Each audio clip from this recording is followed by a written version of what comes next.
Hi Paris and France, it's Jodie and we're here at the premiere of The Last Duel. Hi Paris and France. I'm not here long enough, but I love it here. It's so beautiful. And the other parts of France were amazing too when we were shooting. It's great. Hi Paris, France.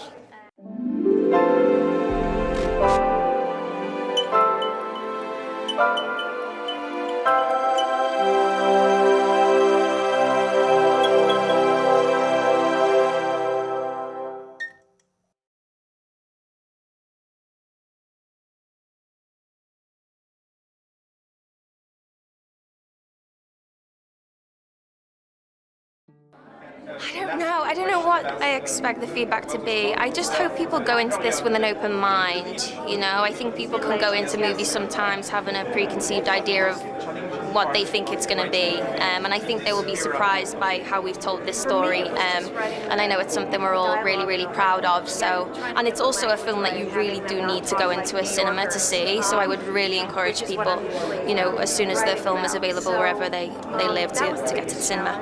I don't know. I can't say. I hope really good. Well, the film is really good, if I may say so myself, with some stunning performances, and it's a fantastic story, which consolidates very dramatically and very well into a great truth. So if you don't like it, you got to be crazy. To me personally, it was all about the opportunity to tell this woman's story. You know, when I started doing my research, it was crazy to me how you know, this was a huge historic event, and yet there was so little about this woman who was at the center of it all. And I knew that Matt, Ben, and Nicole really wanted to explore her and how she felt and what her experience was. So, you know, that's hugely exciting to me as an actress and as a woman. Working with Matt and Ben, writing a character of a heroine like that, wanting to get it right, wanting to tell her story. Ridley Scott was directing it. Why not? I think rarely do you get a piece of material that covers such unusual ground and then focuses in the right way at the end, where there's a real consolidation of what you've just been watching. Frequently films just peter out with music. Absolutely. I mean, I said things like, I don't know what I said, but I would say things and they would be, oh God, we never thought of that. You know, we would never have written that. So that was a nice feeling. For women, yeah, well, I think, you know, the sad part about this story in particular is that many women still experience this in today's society. You know, there's a lot that we haven't learned from, and I think, you know, I really felt a duty of care when playing her, because I know many people will watch this and find it uncomfortable, and so yeah, it was a really overwhelming experience, but also I feel like it's important storytelling. You know, just because it's uncomfortable doesn't mean we should shy away from it. It actually means that we should explore these things further. Right, because a lot of men are beasts, and women have been property for hundreds and hundreds of years, and you know, it's getting better, but it's not gone. But this movie would have been relevant 30 years ago. You know, nothing, I mean, it's gotten better, like I said, but it's still about a heroic woman who was risking her life. I mean, she didn't have much to lose at that point. She had a pretty lousy life, but it was really important to her to speak out and tell the truth. That could have happened any time today in any country in the world. So that's what's relevant. Because the more we try and mend things, the better. So, you know, I'm getting to a point of feeling a certain kind of responsibility. So when I do things, I'm trying to be also, I hesitate to use the word because it's anti-commercial. I try to be educational. So this, in a funny kind of way, there's a real strong message here. If you don't get it, then you're really stupid, okay? And I think, you know, the reason why I'm doing Napoleon Bonaparte is Bonaparte's much maligned. A bad guy, good, but he was, whichever way you look at him, he was remarkable. So you have to celebrate this extraordinary, remarkable man. Good, but there'll be good and bad. It's not all going to be what a great guy he was. I mean, I'm looked out right now. I'm so happy to be here. Honestly, it's such a beautiful city, and I'm only ever here for a couple of days. But to be here back with the team and be able to, you know, like celebrate a little bit tonight, and yeah, it's amazing. Yeah, I'm so happy to be back in France. I haven't actually, no, well, we shot here, but I haven't been to Paris in a really long time. I wear my mask. I've had 3 shots. I hope I'll be okay. It's scary, but I don't know. I'm enjoying myself regardless. Well, yeah, I mean, yes, very, very happy. I've been down there for a few weeks in Provence because I've been there for a while, and I try and get as much as possible. Not as often as I like, because it is wonderful down there. And I live near in a place called Orpède-le-Vieux, and it's great. Listen, England right now I think is raining. In the Provence, it's sunshine. We looked at it as this amazing story and opportunity and wanted to kind of dive right in, and right away we thought, you know, we could write a version of this that could be interesting, but I don't know that it would be as resonant, because it really is about, you know, ultimately the end of the movie, without giving too much away, is about what life was like for women, particularly during this time, and, you know, maybe has some, you know, echoes and vestiges of connection to the present.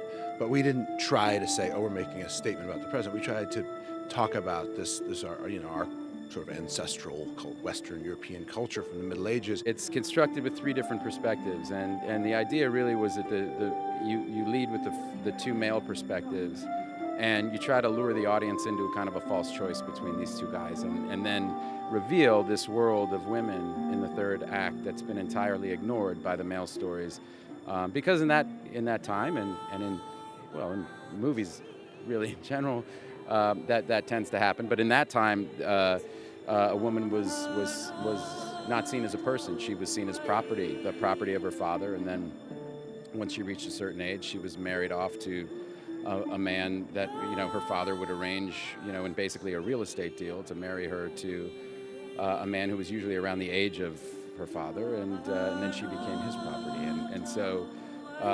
and so the idea was to have the 3rd act be from the perspective of a woman, and obviously that perspective kind of becomes the truth, the objective truth, because she's the only one telling a story who understands that she is a human being. So that was the idea of the architecture of the script. It's a huge historical event. It's set in medieval France, and it follows a young woman who testifies that she is raped by the friend of her husband, and it's ultimately about her journey for justice. First of all, you suddenly out of the blue get asked to do a Ridley Scott movie. You know, that's not a problem to decide with, you know, on your destiny. So I said yes very, very quickly. The script is very complex, very interesting, and you immediately see that it's written from 3 points of view, and it's dealing with a contentious issue, but it's very much, you know, once I knew that there was a woman writer involved who had very much, you know, I mean, the final truth is very feminist, so I was very happy to take part. Well, they had already started writing the first 2 sections and asked me to come in and write the 3rd section, which I was thrilled and flattered and challenged. I didn't think, you know, I've never written anything remotely like this. I thought actually it was a joke at first. I thought, is this like Monty Python? And then I read it, and it's not a comedy.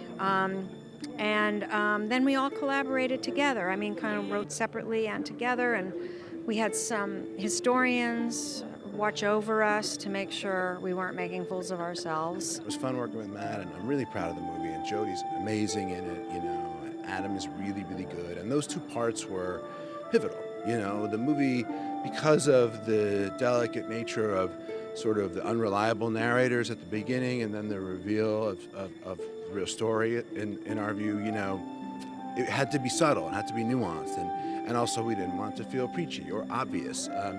So it had to feel real. Even the villains had to feel real. He's just amazing, and I'd been looking for something to do with him since we did The Martian together, and we've had a few near misses, and we kept trying to find the right piece of material. And the second I saw this book, it was like, I thought of The Duelist, because that's his first movie, and it was, you know, set in kind of medieval France, which I felt, you know, nobody builds a world as like Ridley does, and I just, you know, and also he's got a kind of a body of work that tends to, you know, he's got a lot of great, strong female performances throughout his body of work, and I just thought, wow, I think he'd really be great at this, and he's my friend, and I wanted to work with him again, and sent it to him like, what do you think? And